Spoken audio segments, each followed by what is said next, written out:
പിതാവിൻ്റെയും പുത്രൻ്റെയും പരിശുദ്ധാത്മാവിൻ്റെയും നാമത്തിൽ ആമേൻ. ഈശോയുടെ വലിയ സാന്നിധ്യം, ഈശോയുടെ സ്നേഹ സാന്നിധ്യം തിരിച്ചറിഞ്ഞ് പ്രിയപ്പെട്ട സ്വരങ്ങളെ കർത്താവ് നമുക്ക് വേണ്ടി ഒരുക്കി തന്ന ഈ മഹനീയമായ ശുശ്രൂഷ നമുക്ക് മുന്നോട്ട് പോകാം. ഈശോയിലുള്ള നമ്മുടെ വിശ്വാസം ആഴപ്പെടാൻ വേണ്ടി നമുക്ക് വേണ്ടി ഒത്തിരിയധികം പ്രാർത്ഥിക്കുന്ന പരിശുദ്ധ അമ്മയുടെ പ്രത്യേക മാധ്യസ്ഥം നമുക്ക് തേടി പ്രാർത്ഥിച്ചുകൊണ്ട് ആരംഭിക്കാം. നന്മ നിറഞ്ഞ മറിയമേ സ്വസ്തി, കർത്താവ് അങ്ങയോടുകൂടെ സ്ത്രീകൾ അങ്ങ് അനുഗ്രഹിക്കപ്പെട്ടവളാകുന്നു. അങ്ങയുടെ ഉദരത്തിൻ്റെ ഫലമായ ഈശോ അനുഗ്രഹിക്കപ്പെട്ടവനാകുന്നു. പരിശുദ്ധ മറിയമേ തമ്പുരാൻ്റെ അമ്മേ, പാപികളായ ഞങ്ങൾക്ക് വേണ്ടി ഇപ്പോഴും ഞങ്ങളുടെ മരണസമയത്തും തമ്പുരാൻ്റെ അപേക്ഷിക്കണമേ. ആമേൻ. ഈശോയിലുള്ള നമ്മുടെ വിശ്വാസം ഓരോ ദിവസവും വളർന്നുകൊണ്ടിരിക്കുന്നു. നമ്മൾ ഈശോയെക്കുറിച്ച്, ഈശോയുള്ള നമ്മുടെ വിശ്വാസം പഠിച്ച് ആഴപ്പെട്ട് ഈശോയെ കൂടുതൽ സ്നേഹിച്ച് മുന്നോട്ട് നീങ്ങാൻ. പ്രിയപ്പെട്ട സഹോദരങ്ങളെ, ഈശോയിൽ നമ്മൾ വിശ്വസിക്കുന്നതിൻ്റെ കാരണം എന്ന് നമ്മളോട് ആരെങ്കിലും ചോദിച്ചാൽ, ഇല്ലെങ്കിൽ നമുക്ക് തന്നെ തോന്നാണ്, കർത്താവ് എനിക്ക് വേണ്ടി എന്ത് ചെയ്തിട്ടാണ് ഞാൻ കർത്താവിനെ കൂടുതൽ സ്നേഹിക്കേണ്ടത്. നമുക്ക് പ്രത്യേകിച്ച് നമ്മുടെ ഒരു ഇതിപ്പോൾ കൂടുതൽ കേട്ടുകൊണ്ടിരിക്കുന്ന യുവജനങ്ങളൊക്കെ ഉണ്ട്. നിങ്ങളുടെ മുമ്പിൽ ഒത്തിരി ചോദ്യങ്ങൾ ഇങ്ങനെ വരാം. Why should I believe? ഞാൻ എന്തിനാ ഈശോയെ ഇങ്ങനെ സ്നേഹിക്കുകയും വിശ്വസിക്കുകയും ചെയ്യേണ്ടത്? What is A single reason? ഈശോയെ എങ്ങനെ മുറുകെ പിടിക്കേണ്ടതിൻ്റെ ഒരു റീസൺ എന്താണെന്നൊക്കെ ചോദിച്ചാൽ നമുക്ക് എന്തായിരിക്കും പറയാനുള്ളത്? എന്നെ നന്നായിട്ട് പഠിക്കാൻ സഹായിച്ചെന്നോ, എനിക്ക് നല്ല സ്വപ്നങ്ങളൊക്കെ തന്നോ, കഴിഞ്ഞൊരു എപ്പിസോഡിൽ നമ്മൾ ചിന്തിച്ച പോലെ അബ്രഹാമിനെ പോലെ കർത്താവ് എന്നെ ഇങ്ങനെ വഴി നടത്തി, അതുകൊണ്ടാണോ? എൻ്റെ പ്രിയപ്പെട്ട സ്വരങ്ങളെ, ഈശോയെ നിങ്ങളെ സ്നേഹിക്കാൻ, ഈശോയെ നമ്മൾ വിശ്വസിക്കാൻ, ഈശോയെ ഏറ്റു പറയാനുള്ള ഒരു റീസൺ നമുക്ക് പറയാനുള്ളത്, ഏറ്റവും പ്രധാനപ്പെട്ട ഒരു റീസൺ ഇതായിരിക്കണം: ഈശോ നിനക്ക് വേണ്ടി എനിക്ക് വേണ്ടി ചെയ്തു തന്ന ഒരു വലിയ കാര്യം. ഒരു വലിയ കാര്യം എന്ന് പറയുമ്പോൾ അത് ഈശോയ്ക്ക് മാത്രമേ ചെയ്യാൻ പറ്റുള്ളൂ എന്നുള്ളത് കൊണ്ട് അത് അത്രയും പ്രധാനപ്പെട്ടതാണ്. ഈ ഒരു വിഷയമാണ് നമ്മൾ ഇന്ന് ചിന്തിക്കാൻ പോകുക. ഈ ഒരു കുഞ്ഞു ചിന്ത, ഇന്ന് നമ്മൾ പഠിക്കാൻ പോകുന്ന ഈ കുഞ്ഞു കാര്യം നിങ്ങളുടെ വിശ്വാസത്തെ കുറച്ചുകൂടെ ഉയർത്തട്ടെ, പറഞ്ഞുകൊണ്ടിരിക്കുന്ന എൻ്റെയും വിശ്വാസത്തെ കുറച്ചുകൂടെ ഒന്ന് അപ്ലിഫ്റ്റ് ചെയ്യട്ടെ എന്ന് പ്രാർത്ഥിച്ചുകൊണ്ട് നമുക്കിതിലേക്ക് അടക്കാം. മത്തായി സുവിശേഷം ആരംഭിക്കുന്ന സമയത്ത് ദൂതൻ വന്നു കൊടുക്കുന്ന കുറച്ച് ദൂതുകൾ, കുറച്ച് കാര്യങ്ങളുണ്ട്. അതിലൊരു വചനം കൃത്യമായിട്ട് നിങ്ങളുടെ മനസ്സിൽ ഇങ്ങനെ പതിഞ്ഞു കിടക്കുന്നുണ്ടാവും. മത്തായി സുവിശേഷം 1-ാം 21-ാമത്തെ വാക്യം: ഈശോ എന്ന് പേരിടണം, അവൻ തൻ്റെ ജനത്തെ അവരുടെ പാപങ്ങളിൽ നിന്ന് രക്ഷിക്കും. ഈശോയുടെ വരവിനെക്കുറിച്ച്, ഈശോ എന്തിനു വേണ്ടി വന്നു എന്നുള്ള സ്വർഗത്തിൻ്റെ ദൂത് വിശുദ്ധ ഗ്രന്ഥത്തിൻ്റെ താളുകളിൽ നമ്മൾ കേൾക്കുമ്പോൾ, മത്തായി സുവിശേഷം ആരംഭിക്കുമ്പോൾ ആദ്യം നമ്മുടെ ഉള്ളിലോട്ട് നിറയേണ്ട ഒരു ബോധ്യം ഇതാണ്: ഞാൻ ഈശോയെ വിശ്വസിക്കുന്നതിൻ്റെ പ്രധാനപ്പെട്ട കാരണം ഈശോ എനിക്ക് വേണ്ടി ചെയ്ത ഏറ്റവും വലിയ കാര്യം, അത് ഈശോയ്ക്ക് മാത്രം ചെയ്യാൻ പറ്റുന്ന ഒരു കാര്യം. എന്താണത്? അവൻ തൻ്റെ ജനത്തെ അവരുടെ പാപങ്ങളിൽ നിന്ന് രക്ഷിക്കും. പ്രിയപ്പെട്ട സ്വരങ്ങളെ, എൻ്റെയും നിങ്ങളുടെയും ജീവിതത്തിൽ വന്നുപോയ ഏറ്റവും വലിയ അബദ്ധമാണ്, ഏറ്റവും വലിയ അടിമത്വമാണ്, ഏറ്റവും വലിയ ഇരുട്ടാണ് നമുക്ക് പറ്റിപ്പോയ അബദ്ധങ്ങൾ, നമ്മുടെ പാപം, നമ്മുടെ പാപ ജീവിതം. അതിൽ നിന്ന് രക്ഷിക്കാൻ ആർക്കേ പറ്റുള്ളൂ? ഈശോയ്ക്ക് മാത്രമേ പറ്റുള്ളൂ. ഞാനൊരു തെറ്റ് ചെയ്താൽ ഇത് തെറ്റാണെന്ന് പറയാൻ കുറേ പേർക്ക് പറ്റുമായിരിക്കും. അതങ്ങനെ ചെയ്യരുത് എന്ന് പറഞ്ഞ് എന്നെ ഉപദേശിക്കാൻ ആളുകൾക്ക് പറ്റുമായിരിക്കും. ഇനി ഞാൻ ഒരു തെറ്റ് ചെയ്താൽ എന്നെ ആ തെറ്റിൻ്റെ പേരിൽ പുറന്തള്ളി കളയാൻ കുറേ പേർക്ക് പറ്റുമായിരിക്കും. ഞാൻ ചെയ്തു പോയൊരു പാപത്തിൻ്റെ പേരിൽ എന്നെ കളിയാക്കാൻ, എന്നെ മാറ്റി നിർത്താൻ ആളുകൾക്ക് പറ്റുമായിരിക്കും. പക്ഷെ ഞാൻ ചെയ്തു പോയ പാപങ്ങളിൽ നിന്ന് രക്ഷിക്കാൻ, കുറ്റം വിധിക്കാതെ, വഴക്ക് പറയാതെ, വീണ്ടും വീണ്ടും അവസരങ്ങൾ തന്ന് സ്നേഹിച്ച് സ്വന്തം ജീവൻ തന്നെ പകരമായി കൊടുത്ത് എന്നെ രക്ഷിച്ചെടുക്കാൻ there is only one savior. ഒത്തിരി ഉപദേശകർ, ഒത്തിരി തിരുത്തലുകാർ, ഒത്തിരി ഒഴിവാക്കുന്നവർ, പക്ഷെ എന്നെ രക്ഷിച്ചെടുക്കാൻ ഒരു സിംഗിൾ സേവിയർ, ഒരാൾ മാത്രമേ എനിക്ക് രക്ഷകനായിട്ടുള്ളൂ. ആ രക്ഷകനെയാണ് ഞാൻ വിശ്വസിക്കുന്നത്. ഈശോ എന്നവന് പേരിടണം, അവൻ തൻ്റെ ജനത്തെ അവരുടെ പാപങ്ങളിൽ നിന്ന് രക്ഷിക്കും. നിങ്ങളുടെ മുമ്പിൽ ഒരാളൊരു ചോദ്യമായിട്ട് വരികയാണ്: എന്തിനു നീ ഈശോ ഇത്രയധികം വിശ്വസിക്കണം, സ്നേഹിക്കണം, അനുസരിക്കണം? ഉത്തരം സിമ്പിൾ ആൻഡ് പവർഫുൾ: എന്നെ എൻ്റെ പാപങ്ങളിൽ നിന്ന് രക്ഷിക്കാൻ ഈശോയ്ക്കേ പറ്റുള്ളൂ. ആ ഒരു ആക്ട്, ആ ഒരു റെഡീമിങ് ആക്ട്, ആ ഒരു സേവിങ് വർക്ക് ചെയ്യാൻ ഈശോയെ കൊണ്ട് മാത്രമേ പറ്റുള്ളൂ. അതുകൊണ്ട് ഞാൻ ഈശോയെ വിശ്വസിക്കുന്നു, ഈശോയെ മുറുകെ പിടിക്കുന്നു. ഇത് വളരെയധികം നന്നായിട്ട് മനസ്സിലാക്കിയ ഒരാളാണ് നമ്മുടെ പ്രിയപ്പെട്ട പൗലോസ്ലീഹ. വഴിതെറ്റി നടന്നൊരു ജീവിതം, ഇല്ലെങ്കിൽ ക്ലാരിറ്റി കിട്ടാതിരുന്നൊരു ജീവിതത്തിൽ പെട്ടെന്ന് ഈശോയെ കണ്ടുമുട്ടി സുവിശേഷം എന്താണെന്ന് മനസ്സിലാക്കി അത് പ്രഘോഷിക്കാൻ തുടങ്ങുകയാണ് പൗലോസ്ലീഹ. ഈശോ രക്ഷിച്ചെടുത്ത ഒരു ജീവിതമാണ്, ഈശോ വില കൊടുത്ത് വീണ്ടെടുത്തൊരു ജീവിതമാണ് എൻ്റെതെന്ന് പൗലോസ്ലീഹ പ്രൊക്ലെയിം ചെയ്യുന്നുണ്ട്. ആ പൗലോസ്ലീഹ നമ്മളോട് പറഞ്ഞു തരും: മക്കളെ, നമ്മുടെ ജീവിതം, നമ്മൾ കേൾക്കേണ്ട സുവിശേഷം, നമുക്ക് രക്ഷ നൽകുന്ന സുവിശേഷം ഇതാണ്: ഈശോ നിങ്ങൾക്ക് വേണ്ടി ഇറങ്ങി വന്നു. ഈശോയുടെ ജനനത്തെക്കുറിച്ചുള്ള വാർത്തയാണ് നമ്മൾ ഈ മത്തായി 1:21 വായിച്ചത്. പൗലോസ്ലീഹ പറയാണ്, അവൻ വന്നു എന്ന് മാത്രമല്ല, ജനിച്ചു എന്ന് മാത്രമല്ല, ജീവിച്ചു, മരിച്ചു, ഉയർത്തെഴുന്നേറ്റു. എന്തിനു വേണ്ടി? എന്നെയും നിങ്ങളെയും രക്ഷിക്കാൻ വേണ്ടി. ഇതാണ് നമ്മൾ കേൾക്കേണ്ട സുവിശേഷം. ഇതാണ് നമ്മുടെ വിശ്വാസത്തിൻ്റെ അടിസ്ഥാനം. ഞാൻ വിശ്വസിക്കാനുള്ള കാരണം, ഞാൻ ഈശോയെ മുറുകെ പിടിക്കാനുള്ള കാരണം, ഈശോ എനിക്ക് വേണ്ടി വന്നു, ജനിച്ചു, ജീവിച്ചു, മരിച്ചു, അടക്കപ്പെട്ടു, ഉയർത്തെഴുന്നേറ്റു, ഇപ്പോഴും എൻ്റെ കൂടെ ഇരിക്കുന്നു. ചോദ്യങ്ങളുടെ മുമ്പിൽ നമുക്ക് പറഞ്ഞു കൊടുക്കേണ്ട ഏറ്റവും പ്രധാനപ്പെട്ട കാര്യമാണ്. മറ്റാർക്കും ചെയ്യാൻ പറ്റാത്ത ഈ ഒരു വലിയ രക്ഷാകര ദൗത്യം എനിക്ക് വേണ്ടി എൻ്റെ ഈശോ മാത്രമേ ചെയ്തുള്ളൂ. കൊരിന്തോസ്യർക്ക് എഴുതിയ 1-ാമത്തെ ലേഖനത്തിൽ അതിൻ്റെ 15-ാമത്തെ അധ്യായം അതിൻ്റെ 1-ാമത്തെ വാക്യം മുതൽ ഇങ്ങനെയാണ്: സഹോദരരെ, നിങ്ങൾ സ്വീകരിച്ചതും നിങ്ങളുടെ അടിസ്ഥാനമായി നിലകൊള്ളുന്നതും നിങ്ങൾക്ക് രക്ഷ പ്രദാനം ചെയ്യുന്നതുമായ സുവിശേഷം.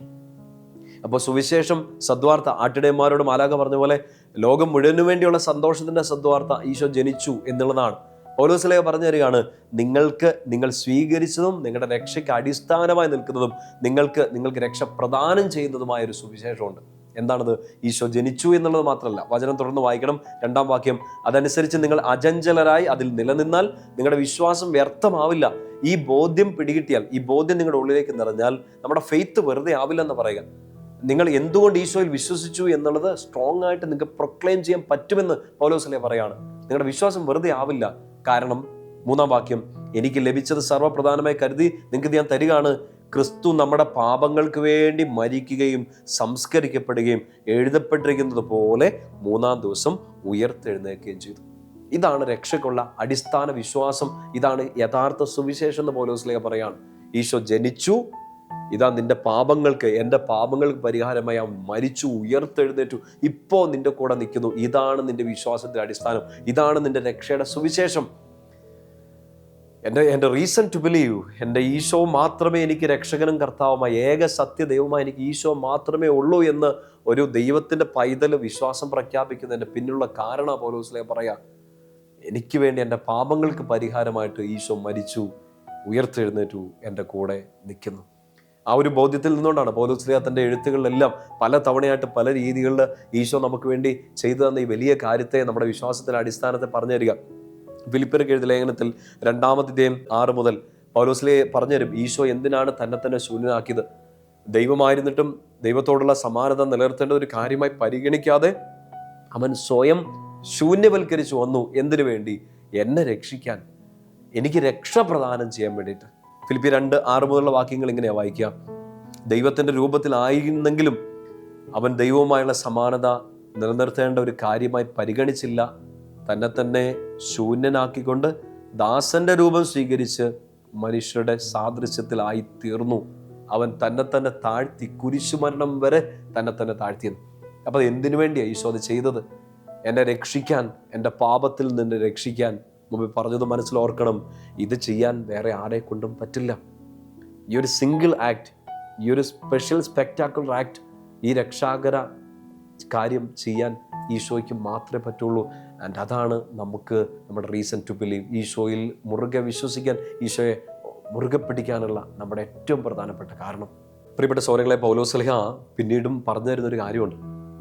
ഈശോ ഇറങ്ങി വന്ന് എന്നെ രക്ഷിച്ചു, എൻ്റെ പാപങ്ങളിൽ നിന്ന് രക്ഷിച്ചു എന്ന് മാത്രമല്ല, എന്നെ രക്ഷിച്ച് എൻ്റെ ജീവിതത്തിൻ്റെ അന്തസ്സ്, എൻ്റെ ജീവിതത്തിൻ്റെ ആ ഒരു റിയാലിറ്റിയെ ഈശോ ഒരു ഉയർന്ന ലെവലിലേക്ക് എടുത്തു വെക്കുന്നു എന്നും കൂടെ പൗലോസ്ലീഹ പറഞ്ഞു തരുന്നുണ്ട്. പാപത്തിൽ നിന്ന് എന്നെ രക്ഷിക്കുക മാത്രമല്ല, സ്വതന്ത്രമാക്കിയെന്ന് മാത്രമല്ല, എന്നെ അവിടെ നിന്ന് എടുത്ത് ഉയർത്തിയെന്ന പൗലോസ്ലീഹ പറയാം. സങ്കീർത്തനം 40 നമ്മളിങ്ങനെ വായിക്കുന്നില്ലേ: കുഴഞ്ഞ ചേറ്റിൽ ഞാൻ കിടക്കുമ്പോൾ അവൻ എന്നെ കൈപിടിച്ചുയർത്തി ഉറപ്പുള്ള ഒരു പാറമേൽ നിർത്തി. ഈ കുഴഞ്ഞ ചേറ്റ് നമ്മുടെ ജീവിതത്തിൻ്റെ ഒരു കെട്ട അവസ്ഥയായിരിക്കാം, നമ്മുടെ പാപങ്ങളായിരിക്കാം. ഇതിൽ നിന്ന് നമ്മളെ ഈശോ രക്ഷിച്ചെടുത്തു, പാപത്തിൽ നിന്ന് സ്വതന്ത്രമാക്കിയെന്ന് മാത്രമല്ല, മറ്റൊരു ലെവലിലേക്ക്, മറ്റൊരു ആത്മീയ സ്റ്റെപ്പ് ഈശോ ഉയർത്തി വെക്കുകയാണ്. ഒരു ലെവൽ ഉയർത്തിയാണ് നമ്മളെ വെക്കുക. ഗലാത്യർക്ക് എഴുതിയ ലേഖനത്തിൽ 4-ാമത്തെ അധ്യായം അതിൻ്റെ 4-5 വാക്യത്തിലാണ് പൗലോസ്ലീഹ ഇങ്ങനെ പറഞ്ഞു തരും: കാലസമ്പൂർണത വന്നപ്പോൾ ദൈവം തൻ്റെ പുത്രനെ അയച്ചു. അവൻ സ്ത്രീയിൽ നിന്ന് ജാതനായി നിയമത്തിന് അധീനനായി ജനിച്ചു.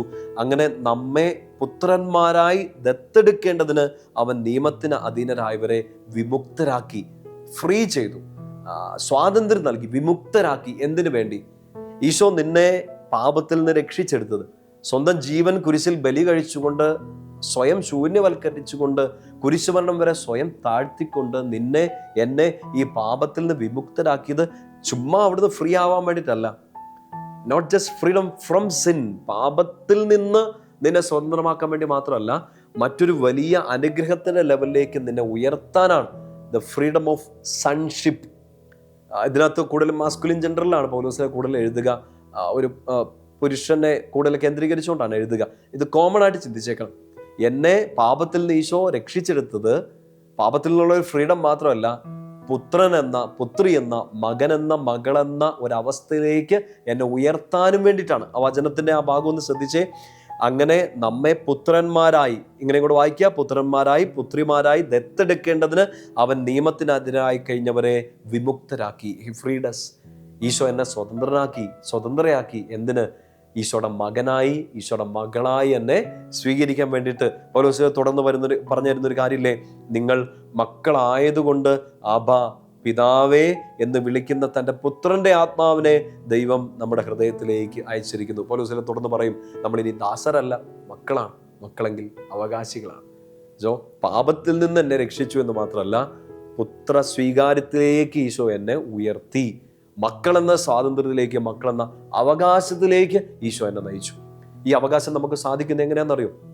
നമ്മുടെ കുമ്പസാരത്തിലൂടെ നമ്മുടെ പാപങ്ങളെല്ലാം മോചിക്കപ്പെടുന്നു. ഈശോന്റെ പാപങ്ങളെല്ലാം കഴുകിയെന്ന് വിശ്വാസം നിറയുന്നു. ഈശോ എന്നെ രക്ഷിച്ചു എന്നുള്ള വിശ്വാസം നിറയുന്നു. അടിസ്ഥാനപരമായിട്ട് ഈശോയിലുള്ള വിശ്വാസം കൊണ്ട് മാത്രമേ നിനക്ക് പാപത്തിൽ നിന്ന് കയറി വരാനും പറ്റുള്ളൂ. ഒപ്പം തന്നെ മകനെന്ന, മകളെന്ന അന്തസ്സിലേക്ക് ഉയരാനും പറ്റുള്ളൂ. പാപത്തിൽ നിന്ന് കയറി വരണമെങ്കിൽ നീ ഈശോയിൽ വിശ്വസിക്കണം.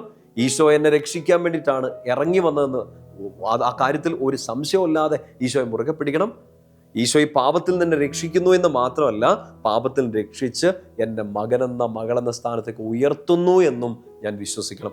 ആ വിശ്വാസത്തിലാണ് നമുക്ക് ശക്തി നിറയുക. യോഹന്നാൻ ശ്ലീഹ തൻ്റെ സുവിശേഷം ആരംഭിക്കുന്ന സമയത്ത് ആദ്യത്തെ വാക്യങ്ങളിൽ തന്നെ ഇങ്ങനൊരു കാര്യം പറഞ്ഞു തരുന്നില്ലേ? യോഹന്നാന്റെ സുവിശേഷത്തിൽ 1-ാം അധ്യായം അതിൻ്റെ 12-ാമത്തെ വാക്യം ഇങ്ങനെയാണ്: തന്നെ സ്വീകരിച്ചവർക്കെല്ലാം, തൻ്റെ നാമത്തിൽ വിശ്വസിക്കുന്നവർക്കെല്ലാം ദൈവമക്കളാവാൻ അവൻ കഴിവ് നൽകി.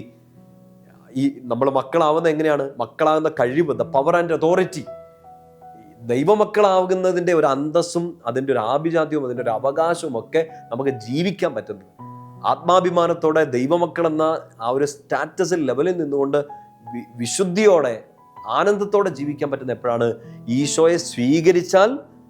ഈശോയെ സ്വീകരിച്ചാൽ എന്ന് വെച്ചാൽ ഈശോ തരുന്ന രക്ഷ, ഈശോയുടെ സുവിശേഷം, ഈശോയുടെ സ്നേഹമെല്ലാം നീ സ്വീകരിക്കുകയും ഒപ്പം തന്നെ അവൻ്റെ നാമത്തിൽ അവനിൽ വിശ്വസിക്കുകയും ചെയ്യുക. അത് ചെയ്താൽ മാത്രമേ മക്കളെന്ന ഒരു പവർ ആൻഡ് അതോറിറ്റി, മക്കളെന്ന കഴിവ് നമുക്ക് നൽകുകയുള്ളൂ, നമുക്ക് ലഭിക്കുകയുള്ളൂ. പൗലോസ് ശ്ലീഹ പറഞ്ഞ കാര്യം, യോഹന്നാൻ ശ്ലീഹ പറഞ്ഞ കാര്യമൊക്കെ ഹൃദയത്തിലോട്ട് ഇത് ഏറ്റെടുത്ത് സൂക്ഷിച്ചു വെക്കണം. നമ്മുടെ വിശ്വാസം വളർത്തേണ്ടതിൻ്റെ റീസൺ പിടികിട്ടി. ഈശോ എന്നെ രക്ഷിച്ചു എന്നുള്ളത്, പാപത്തിൽ രക്ഷിച്ചു എന്ന് മാത്രമല്ലല്ലോ, ഈ പാപത്തിൽ രക്ഷിച്ചെന്നെ മകനെന്ന, മകളെന്ന സ്ഥാനത്തേക്ക് ഉയർത്തി. എൻ്റെ പ്രിയപ്പെട്ട സഹോദരങ്ങളെ, നമ്മുടെ കുഞ്ഞു ജീവിതത്തിൽ ഇങ്ങനെ ഒരുപക്ഷെ ഇപ്പോൾ നമുക്ക് ഇങ്ങനെ ഒരു പ്രലോഭനം വന്നേക്ക്, ഈ ലൈഫ് എന്താണ്, ഇതിനൊരു ഡിഗ്നിറ്റി ഇല്ല, ഒത്തിരി രോഗങ്ങൾ, ഒത്തിരി സഹനങ്ങൾ, ഒന്നിനു പുറകെ ഒന്നായിട്ട് കൺഫ്യൂഷൻസ്, ഒരു മീനിങ്ലെസ് ലൈഫ്. ചില സമയത്ത് ഇത് എങ്ങോട്ടായി പോകണമെന്നൊന്നും പിടികിട്ടാത്ത സമയങ്ങൾ വരും. എന്തിനാ ജീവിക്കുന്നതെന്ന് പോലും ഒരു ചോദ്യമൊക്കെ വരുന്ന സാഹചര്യങ്ങൾ നമ്മുടെ മുമ്പിൽ എല്ലാ ദിവസവും വന്നേക്കാം, വല്ലപ്പോഴൊക്കെയും വന്നേക്കാം. ചിലപ്പോൾ ഓർക്കും, ഞാൻ ഇങ്ങനെ ഒരു വീട്ടിൽ ജനിച്ചില്ലേ, അല്ലെങ്കിൽ എനിക്ക് ഇത്രയൊക്കെയല്ലേ ഉള്ളൂ പഠിത്തം, ഇത്രയൊക്കെയല്ലേ ഉള്ളൂ ഞാൻ, ഒരു പുഴു പോലൊരു ജീവിതം എന്നൊക്കെ പറഞ്ഞ് ചിലപ്പോൾ സ്വയം ശപിക്കുന്നുണ്ടാകാം. ചിലപ്പോൾ ചില പാപങ്ങളുടെ അടിമത്തത്തിൽ പെട്ടുപോയിട്ട് ഇനി ഒരിക്കലും രക്ഷപ്പെട്ട് കയറി പോരാൻ പറ്റില്ല, ഞാനൊരു കൊടുമ്പാപിയാണ്, കർത്താവിന് പോലും എന്നെ സഹായിക്കാൻ പറ്റില്ല, എനിക്കിനി ഒരു സന്തോഷത്തിൻ്റെ ജീവിതം ഇല്ല എന്നൊക്കെ പറഞ്ഞ് സ്വയം പഴിച്ചു പോകുന്നൊരു സമയങ്ങളൊക്കെ നിങ്ങളുടെ മുമ്പിൽ, എൻ്റെ മുമ്പിൽ ഒക്കെ വന്നേക്കാം. പ്രലോഭനങ്ങളുടെ സാധ്യത നൂറുകണക്കിനാണ്. എവിടെയൊക്കെ ജീവിതം ഒന്നും അല്ലാണ്ടായിപ്പോയെന്ന് തോന്നിയോ?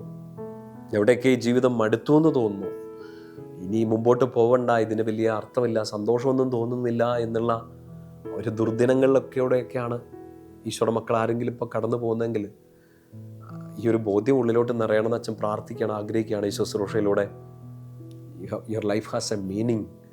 ലോകം തന്നൊരു മീനിങ് അല്ല, മാതാപിതാക്കളോ പ്രിയപ്പെട്ടവരോ ചാർത്തി തന്ന ഒരു അന്തസ്സല്ല, ഒരുപക്ഷെ നീ പോലും നിന്റെ കഴിവ് കൊണ്ട്, അധ്വാനം കൊണ്ട് നേടിയെടുത്ത ഒരു സ്റ്റാറ്റസ് അല്ല.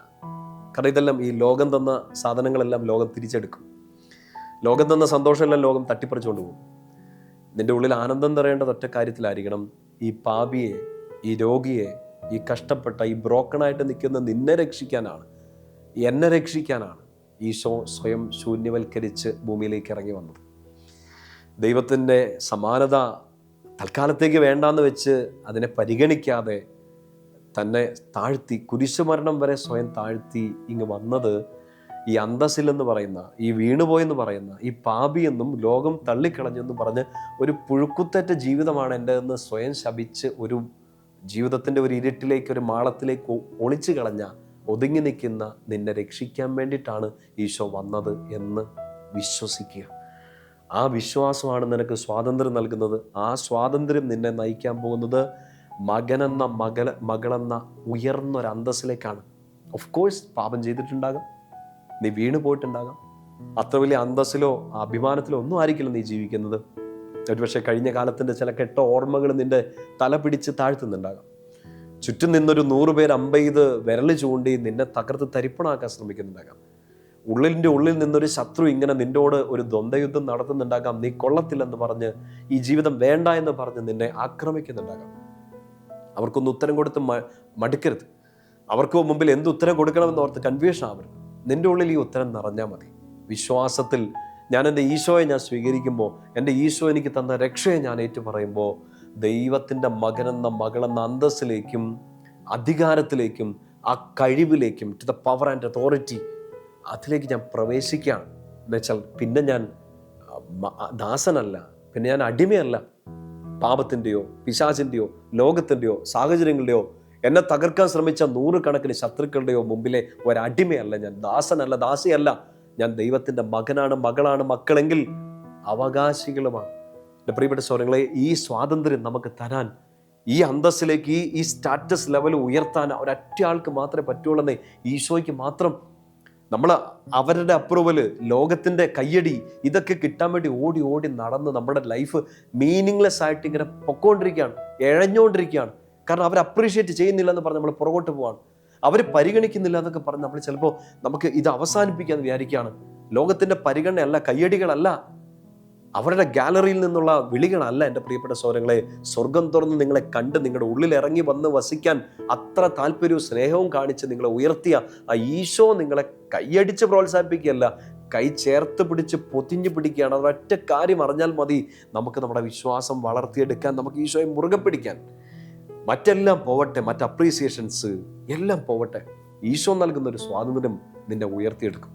ആ സ്വാതന്ത്ര്യം നൽകാൻ ഈശോയ്ക്ക് മാത്രമേ പറ്റുള്ളൂ. യോഹന്നാന്റെ സുവിശേഷത്തിൽ തന്നെ ഈശോ നമ്മളോട് കൃത്യമായിട്ടത് പറഞ്ഞു തരുന്നില്ലേ? യോഹന്നാൻ 8:36, അടിമ എക്കാലവും ഭവനത്തിൽ വസിക്കുന്നില്ല, പുത്രനാകട്ടെ എക്കാലവും വസിക്കുന്നു. 36-ാം വാക്യം, അതുകൊണ്ട് പുത്രൻ നിങ്ങളെ സ്വതന്ത്രരാക്കിയാൽ നിങ്ങൾ യഥാർത്ഥത്തിൽ സ്വതന്ത്രരാകും. അടിമയും മക്കളും തമ്മിലുള്ള വ്യത്യാസം ഈശോ തന്നെ പറഞ്ഞു തരികയാണ്. അടിമയ്ക്ക് ഈ വീട്ടിൽ നിൽക്കാനുള്ള അവകാശമൊന്നുമില്ല. അവനെ കുറച്ച് കാലത്തേക്ക് കുറച്ച് കാര്യങ്ങൾ മാത്രമേ ഏൽപ്പിച്ചിട്ടുള്ളൂ.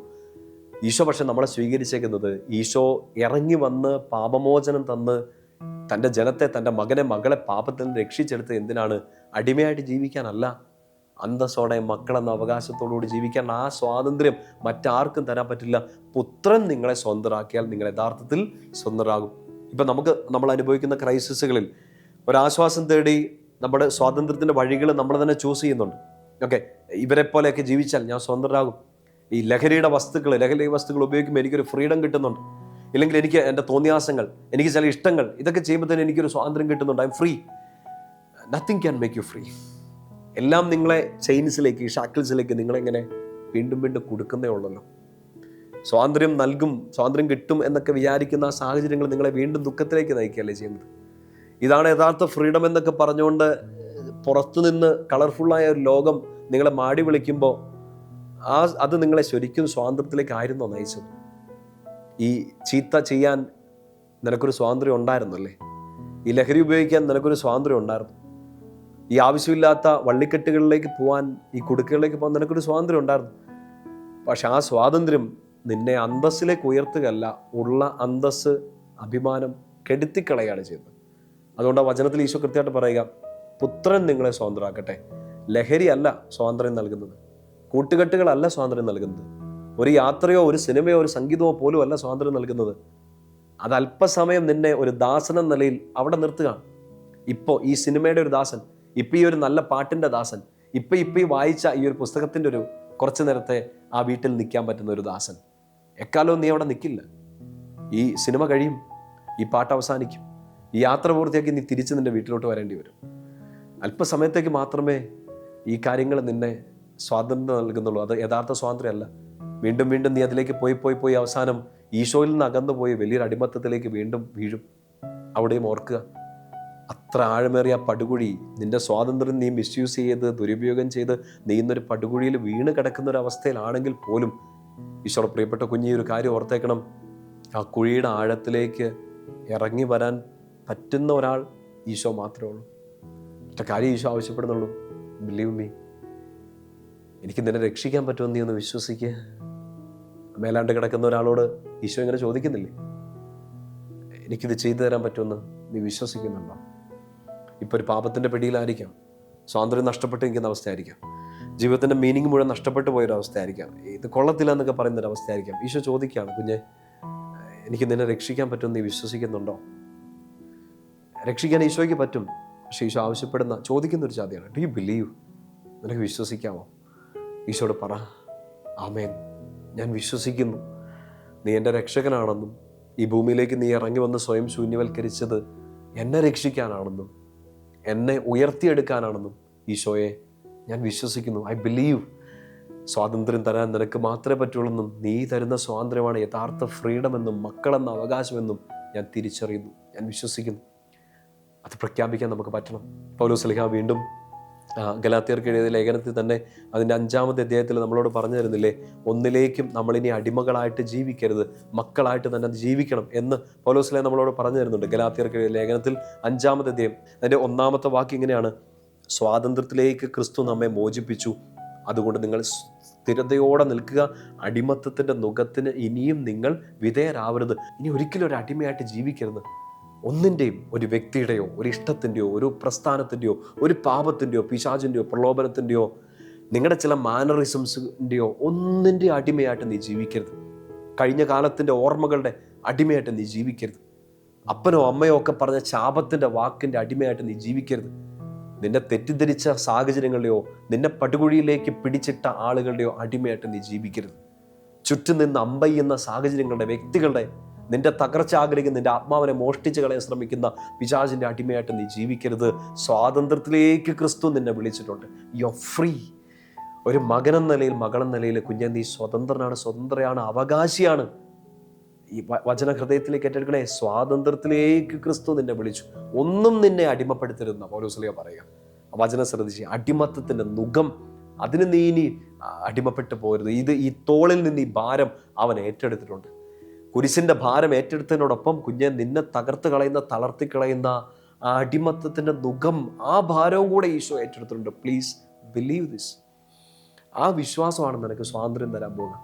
റോമാക്കാർക്ക് എഴുതിയ ലേഖനം 8-ാമത്തെ അധ്യായം ആരംഭിക്കുമ്പോൾ ഈശോയുടെ ആ ഒരു ഈശോ തന്ന സ്വാതന്ത്ര്യത്തെക്കുറിച്ച് പൗലോസ് ശ്ലീഹ പറയുന്നില്ലേ, ഇനി യേശുക്രിസ്തുവിൽ ആയിരിക്കുന്ന നിനക്ക്, ഈശോയുടെ കുഞ്ഞായി മാറിയ നിനക്ക് ഇനി ശിക്ഷാവിധി ഇല്ല. ഇതാണ് നമുക്ക് എല്ലാ അടിമത്തത്തിൻ്റെയും ശിക്ഷയിൽ നിന്ന് ഈശോ നിന്നെ രക്ഷിച്ചു. സ്വന്തം ജീവൻ ബലി കഴിച്ച്, തുടക്കത്തിൽ പറഞ്ഞ പോലെ അവൻ വന്നു, ജീവിച്ചു, മരിച്ചു, മരണത്തെ തോൽപ്പിച്ചു, അവൻ ഉയർത്തെഴുന്നേറ്റ് ഇപ്പോൾ എൻ്റെ കൂടെ നിൽക്കുന്നത് എന്നെ സ്വാതന്ത്ര്യത്തിലേക്ക് നയിക്കാനാണ്. ആ സ്വാതന്ത്ര്യം ഞാൻ തിരിച്ചറിയാനാണ്. ആ സ്വാതന്ത്ര്യം അനുസരിച്ച് മക്കളെന്ന അവകാശത്തോടു കൂടി ഞാൻ ജീവിക്കാൻ വേണ്ടിയിട്ടാണ്. ഇതാണ് പൗലോസ് ശ്ലീഹയിലൂടെയൊക്കെ ഈശോ നമ്മുടെ മുമ്പിൽ അവതരിപ്പിച്ചു തരുന്നത്. റോമക്കാർക്ക് എഴുതിയ ലേഖനം 8-ാമത്തെ അധ്യായം സമയം ഉണ്ടെങ്കിൽ തീർച്ചയായിട്ടും ഒന്ന് വായിക്കണം. നമ്മൾ മക്കളാണ്, അവകാശികളാണ്, ദൈവത്തിൻ്റെ അവകാശികളും ക്രിസ്തുവിൻ്റെ കൂട്ടവകാശികളും. ഈശോയ്ക്ക് അവകാശപ്പെട്ടതെല്ലാം ഈശോ നമുക്കും കൂടെ ഒരു കൂട്ടവകാശത്തോടെ തന്നേക്കാണ്, ഒരു ഷെയറിങ് തന്നേക്കാണ്. ഈശോയുടെ അമ്മയെ നമുക്ക് അമ്മയായിട്ട് തന്നിട്ടുണ്ട്. ഈശോയുടെ സ്വാതന്ത്ര്യം നമുക്കും ഷെയർ ചെയ്യപ്പെട്ടിട്ടുണ്ട്. ഈശോയുടെ സ്വർഗം നമുക്കും കൂടെ ഉള്ളതാണ്. ഈശോ അപ്പ എന്ന് വിളിച്ചെങ്കിൽ നമ്മളും ആ ദൈവത്തെ സ്വർഗസ്ഥനായ ഞങ്ങളുടെ പിതാവേ എന്ന് തന്നെയാണ് വിളിക്കുക. ഈശോയുടെ ഉള്ളിൽ വന്ന ആത്മാവ്, പരിശുദ്ധാത്മാവ്, ഈശോയിൽ നിന്ന് പുറപ്പെട്ട ആത്മാവ്, നമുക്കും ആ പരിശുദ്ധാത്മാവിനെയാണ് നൽകപ്പെട്ടിരിക്കുക. ഒപ്പം തന്നെ ഓർക്കണം, പീഡകൾ, ഈശോയ്ക്കുണ്ടായ പീഡകളും നമുക്കും കൂടെ നമ്മൾ ഏറ്റെടുക്കുകയാണ്. പൗലോസ് ശ്ലീഹ പറഞ്ഞിരുന്നില്ലേ, ക്രിസ്തുവിൻ്റെ ശരീരത്തിലുണ്ടായ പീഡകളുടെ കുറവ് ഞാൻ എൻ്റെ ശരീരത്തിൽ ഏറ്റെടുക്കുകയാണ് എന്ന് വെച്ചാൽ ആ വേദനകളിൽ പോലും ഞാൻ ഈശോയോട് ചേർന്ന് നിൽക്കാൻ വേണ്ടി നിൽക്കുകയാണ്. എൻ്റെ പ്രിയപ്പെട്ട സഹോദരങ്ങളെ, നമ്മുടെ വിശ്വാസ ജീവിതം ഓരോ ദിവസവും വളരുമ്പോൾ അതിന് അടിസ്ഥാനമായിട്ട് നിൽക്കേണ്ടത് ഈ ഒരൊറ്റ കാര്യമാണെന്ന് ഓർത്തേക്കണം. ഈശോ നിനക്ക് വേണ്ടി സാധിച്ചു തന്ന ആ രക്ഷ അത് മറ്റാർക്കും ചെയ്തു തരാൻ പറ്റില്ല എന്ന് ഓർത്തേക്കണം. അല്പസമയത്തേക്ക് ചില അപകടങ്ങളിൽ നിന്ന്, ചില അസ്വസ്ഥതകളിൽ നിന്നൊക്കെ നമ്മളെ സഹായിക്കാനും രക്ഷിക്കാനും ഒക്കെ ആൾക്കാർക്ക് പറ്റുമായിരിക്കും. പക്ഷേ പാപത്തിൽ നിന്ന്, അടിമത്തത്തിൽ നിന്ന് നിന്നെ രക്ഷിക്കാൻ ഈശോയ്ക്ക് മാത്രമേ പറ്റുള്ളൂ. അതായിരിക്കണം ഈശോയിലുള്ള നിൻ്റെ വിശ്വാസത്തിൻ്റെ അടിസ്ഥാനപരമായ കാരണങ്ങളൊന്നും. കർത്താവിലുള്ള സ്നേഹത്തിൽ കൂടുതൽ കൂടുതൽ അഭിവൃദ്ധിപ്പെടാൻ ഈശോയുടെ സ്നേഹം നിങ്ങളെ സഹായിക്കട്ടെ. ഈശോയെ മുറുകെ പിടിക്കുക. അവിടുന്ന് എന്ന രക്ഷയിൽ അഭിമാനത്തോടെ, മക്കളെന്ന സ്വാതന്ത്ര്യത്തോടെ, ഒന്നിനും അടിമപ്പെടാതെ, ഒരടിമത്തത്തിൻ്റെ മുഖം ഭാരം വഹിക്കാതെ എല്ലാം ഈശോയിലേക്ക് വിട്ടുകൊടുത്ത് മക്കളെന്ന അവകാശത്തിൽ ജീവിക്കാൻ കൃപ ലഭിക്കട്ടെ. പരിശുദ്ധാത്മാവിൻ്റെ വലിയ കൃപ, ശക്തി നിങ്ങളെ മുന്നോട്ട് നയിക്കട്ടെ. പിതാവിൻ്റെയും പുത്രൻ്റെയും പരിശുദ്ധാത്മാവിൻ്റെയും നാമത്തിൽ ആമേൻ.